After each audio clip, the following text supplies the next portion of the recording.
Brazil আর আর্জেন্টিনার পতাকা চিনাইছেন, এটা চিনাই পারলেন না? কাকা আর মেসি শিখাইছেন, চিনাইছেন। কাকা চিনাইছেন, মেসি চিনাইছেন, আর রোনাল্ডো চিনাইছেন। মৌলবি চিনাইতে পারলেন না? আলেমকে জঙ্গি বলে গালি দেয় কেন? জঙ্গি বলে কেন?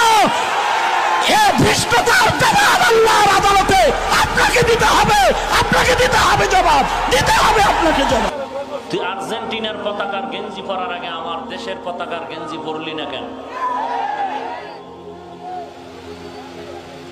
তোর বিল্ডিং এ তুই আর্জেন্টিনার পতাকা লাগাবার আগে আমার দেশের পতাকা, তোর বিল্ডিং এর কালার আর্জেন্টিনা ব্রাজিলের মতো করার আগে আমার দেশের পতাকার রং করলি না কেন?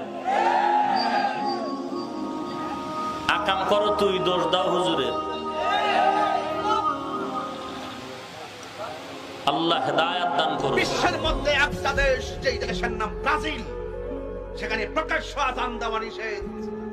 আরেকটা দেশ আর্জেন্টিনা, যেখানে প্রকাশ্য আল্লাহর নাম নেওয়া নিষেধ।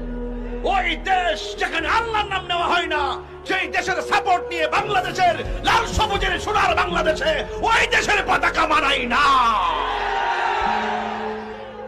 তোকে মানলে মানার মতোই তোকে মানতে হবে।